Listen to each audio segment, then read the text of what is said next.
নমস্কার বন্ধুরা, তিয়াসাস রেসিপিতে সকলকে স্বাগত জানাই।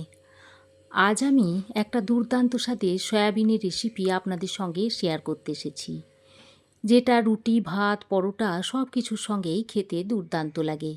ঘরে থাকা সামান্য কয়েকটা উপকরণ দিয়ে খুব সহজভাবে আর একটু নতুন পদ্ধতিতে রেসিপিটা আপনাদের বানিয়ে দেখাবো। আশা করছি রেসিপিটা আপনাদের ভালো লাগবে, তো দেখতে থাকুন। তো রেসিপিটা তৈরি করার জন্য এখানে আমি 100 গ্রাম মতো সয়াবিন নিয়েছি। বেশ খানিকটা গরম জল নিয়েছি। এবার এই গরম জলের মধ্যে দিয়ে দিচ্ছি অল্প একটু নুন, আর দিয়ে দিচ্ছি একটু পাতিলেবুর রস। নুন আর পাতিলেবুর রসটা দিয়ে জলের সঙ্গে ভালো করে নেড়েচেড়ে মিশিয়ে নিয়ে এবার আমি এর মধ্যে সয়াবিনগুলো দিয়ে দিচ্ছি। তারপর সয়াবিনগুলোকে এই লেবু নুন জলের মধ্যে ভালো করে নেড়েচেড়ে মিশিয়ে নিচ্ছি। তারপর এইভাবে 5 মিনিট মতো রেস্টে রেখে দিচ্ছি। এটাকে ঢাকা দিয়ে আমি এক সাইডে সরিয়ে রেখে দিচ্ছি। ততক্ষণে আমি একটা হ্যান্ড চপারের মধ্যে দিয়ে দিচ্ছি একটা মিডিয়াম সাইজের পেঁয়াজকে কুচিয়ে। পেঁয়াজগুলো এরকম একটু মোটা মোটা করে কুচিয়ে দিয়ে দিচ্ছি। সঙ্গে 2টো কাঁচা লঙ্কা দিয়ে দিচ্ছি, আর 8-10 কোয়া মতো রসুন দিয়ে দিচ্ছি। তারপর এর ঢাকনাটা বন্ধ করে একটু চপারের সাহায্যে এইভাবে চপ করে নিচ্ছি। দেখুন, ঠিক এই রকম মিহি করে চপ করে নিয়েছি। তবে আপনারা যদি মিক্সিতে বাটেন তাহলে একটু এরকম দানা দানা করে বেটে নেবেন। এবার আমি এটাকে এক সাইডে সরিয়ে রেখে আরও একটা মশলা আমি তৈরি করে নিচ্ছি। তার জন্য মিক্সিং জারের মধ্যে দিয়ে দিচ্ছি একটা বড় সাইজের কুচনো টমেটো, আর দিয়ে দিচ্ছি 1 ইঞ্চ মতো আদার টুকরো। তারপর সামান্য একটু জল দিয়ে এই রকম একটা মিহি পেস্ট তৈরি করে নিয়েছি। এদিকে দেখুন 5 মিনিট ভিজিয়ে রাখা সয়াবিনগুলো দেখুন খুব সুন্দরভাবে ভিজে ফুলে ডাবল হয়ে গেছে। এবার এই সয়াবিন থেকে জলটা ছেঁকে আলাদা করে নিতে হবে। আমি এই জল থেকে সয়াবিনটাকে এইভাবে ছেঁকে নিচ্ছি। তারপর একটা বাটির মধ্যে তুলে নিচ্ছি। এবার আমি সয়াবিনের মধ্যে যে এক্সট্রা জলটা আছে সেটাকে এইভাবে হাতের সাহায্যে চেপে ফেলে দিচ্ছি। তারপর একটা প্লেটের মধ্যে নিয়ে নিচ্ছি।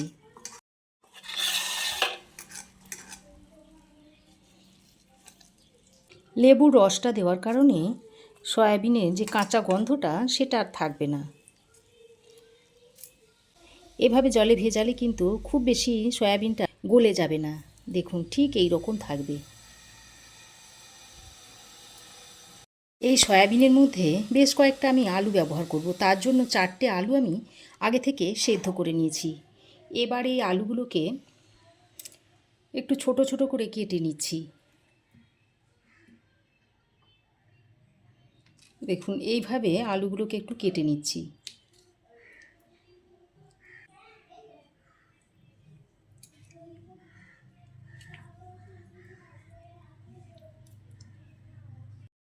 এবার আমি গ্যাস অন করে কড়াইয়ের মধ্যে দিয়ে দিচ্ছি সর্ষের তেল। তেল ভালোভাবে গরম হয়ে এলে এর মধ্যে জল থেকে চিপে রাখা সয়াবিনগুলোকে এর মধ্যে দিয়ে দিচ্ছি। সঙ্গে অল্প একটু নুন দিয়ে দিচ্ছি, আর সামান্য পরিমাণে হলুদের গুঁড়ো দিয়ে সয়াবিনটাকে লালচে করে ভেজে নিচ্ছি। সয়াবিন ভাজার সময় অল্প পরিমাণে তেল দিয়ে সয়াবিনটাকে ভেজে নেবেন, কারণ যতটা তেল দেবেন ঠিক ততটা তেলই সয়াবিনে কিন্তু টেনে নেবে।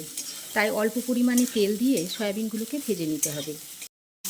দেখুন সয়াবিনগুলোকে এইরকম একটু লালচে রং ধরিয়ে ভেজে নিয়েছি। এবার সয়াবিনগুলোকে তুলে নিচ্ছি।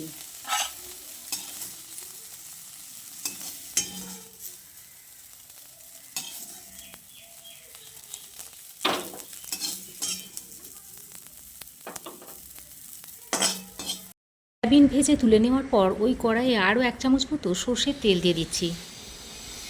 এবার যে সেদ্ধ করা আলুটা কেটে রেখেছিলাম সেটা এর মধ্যে দিয়ে দিচ্ছি। এবার আলুটাকেও লালচে করে ভেজে নেব। দেখুন আলুটাকেও আমি এরকম লালচে করে ভেজে তুলে নিচ্ছি।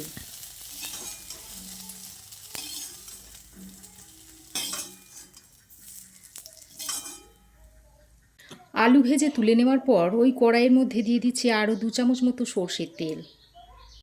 এবার এই গরম তেলের মধ্যে দিয়ে দিচ্ছি একটা তেজপাতা, দিয়ে দিচ্ছি 2টো শুকনো লঙ্কাকে ফাটিয়ে, আর হাফ চামচ মতো গোটা জিরে দিয়ে দিচ্ছি।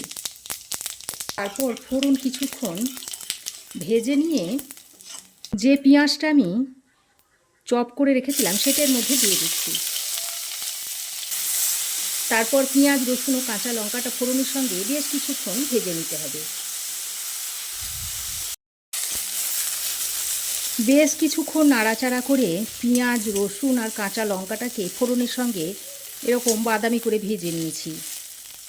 এবার যে আদা টমেটোর পেস্টটা তৈরি করে রেখেছিলাম সেটা এখানে দিয়ে দিচ্ছি। আর সঙ্গে মিক্সিতে একটু জল দিয়ে যে মশলাটা মিক্সির মধ্যে লেগেছিল সেইটা ধুয়ে এর মধ্যে দিয়ে দিলাম। তারপর এর মধ্যে কিছু গুঁড়ো মশলা দিয়ে দিচ্ছি হাফ চামচ মতো হলুদ গুঁড়ো, হাফ চামচ দিয়ে দিচ্ছি জিরে গুঁড়ো, হাফ চামচ দিচ্ছি ধনে গুঁড়ো, কালারের জন্য দিয়ে দিচ্ছি হাফ চামচ মতো কাশ্মীরি লঙ্কার গুঁড়ো, সঙ্গে স্বাদ মতো নুন দিয়ে দিচ্ছি। সমস্ত গুঁড়ো মশলাগুলো দিয়ে এবার মশলার সঙ্গে খুব ভালো করে নেড়েচেড়ে মিশিয়ে নিয়ে 4-5 মিনিট সময় ধরে মশলাটাকে খুব ভালো করে কষিয়ে নিতে হবে। একটা ঢাকনা লাগিয়ে মশলাটাকে 4-5 মিনিট সময় ধরে কষিয়ে নেব। 4-5 মিনিট পর ঢাকাটা আমি খুলে নিয়েছি, আর মশলা থেকে দেখুন সুন্দরভাবে তেল ছাড়তে শুরু করেছে। মশলা খুব ভালোভাবে কষানো হয়ে গেছে। এবার মশলাটাকে আরও একবার ভালো করে নেড়েচেড়ে নিয়ে এর মধ্যে দিয়ে দিচ্ছি ভেজে রাখা আলুটা,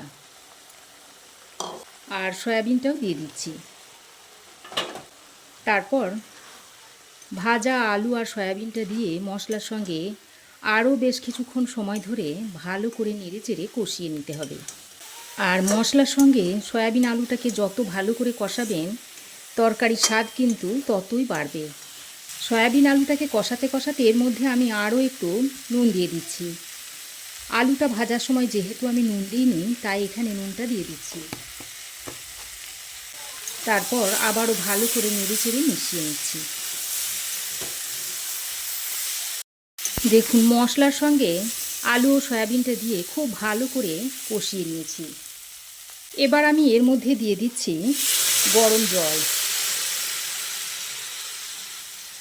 এখানে আমি 1 কাপ মতো গরম জল ব্যবহার করেছি। গরম জলটা দিয়ে সব কিছুকে একসঙ্গে ভালো করে নেড়েচেড়ে মিশিয়ে নিচ্ছি। খুব ভালো করে নেড়েচেড়ে মিশিয়ে নিয়ে এবার এটাকে ঢাকা দিয়ে 5-6 মিনিট মতো রান্না করে নেব। 5-6 মিনিট পর আমি ঢাকাটা খুলে নিয়েছি, আর দেখুন রান্না প্রায় হয়েই এসেছে। এবার আমি এর মধ্যে থেকে 2-1টা আলু এইভাবে ম্যাশ করে দিচ্ছি। এইভাবে 2-1টা আলু যদি ম্যাশ করে দেওয়া হয় তাহলে ঝোলটা একটু গাঢ় হবে আর তরকারিটা খেতেও খুবই সুস্বাদু হবে।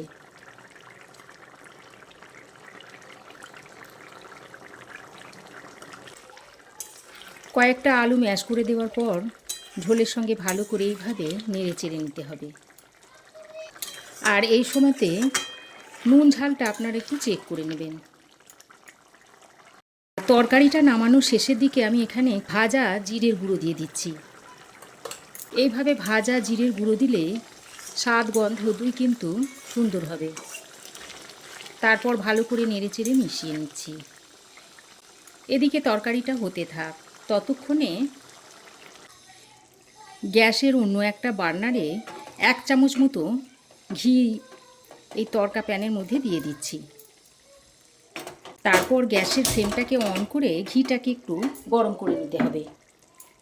ঘিটা এইভাবে মেল্ট হয়ে এলে তারপর এর মধ্যে দিয়ে দিচ্ছি খানিকটা কসুরি মেথি, আর দিয়ে দিচ্ছি অল্প একটু গরম মশলার গুঁড়ো। তারপর এটাকে ভালো করে নেড়েচেড়ে মিশিয়ে নিয়ে সরাসরি এই তরকারির মধ্যে দিয়ে দিচ্ছি। তারপরে সঙ্গে সঙ্গে এই ঢাকনাটা লাগিয়ে দিচ্ছি। তারপর 2 মিনিট ঢাকা দিয়ে রেখে দেওয়ার পর ঢাকাটা খুলে এই তরকাটা ভালোভাবে মিশিয়ে নিচ্ছি। এখন তরকারিটা পরিবেশন করার জন্য একেবারে তৈরি হয়ে গেছে। আপনারা ভাত, রুটি, পরোটা সব কিছুর সঙ্গেই পরিবেশন করতে পারবেন। সব শেষে এর মধ্যে আমি একটু কেওড়া ওয়াটার যোগ করে দিচ্ছি। তারপর ঢাকা দিয়ে আরও 1-2 মিনিট রেখে দিয়ে তরকারিটাকে আপনাদের সার্ভ করে দেখাবো। তাহলে বন্ধুরা, আপনারাও এইভাবে একবার বানিয়ে খাবেন। আর কেমন হয়েছে অবশ্যই একটা কমেন্ট করে জানাবেন। ভালো লাগলে অবশ্যই একটা লাইক ও শেয়ার করবেন। আর আমার চ্যানেলে যদি প্রথম হয়ে থাকেন তাহলে চ্যানেলটাকে সাবস্ক্রাইব করবেন। পাশে থাকা বেল আইকনটাও অবশ্যই প্রেস করে দেবেন। আজ এ পর্যন্তই। আবার দেখা হবে নতুন কোনো রেসিপি নিয়ে নেক্সট এপিসোডে। সে পর্যন্ত ভালো থাকবেন, সুস্থ থাকবেন। ধন্যবাদ।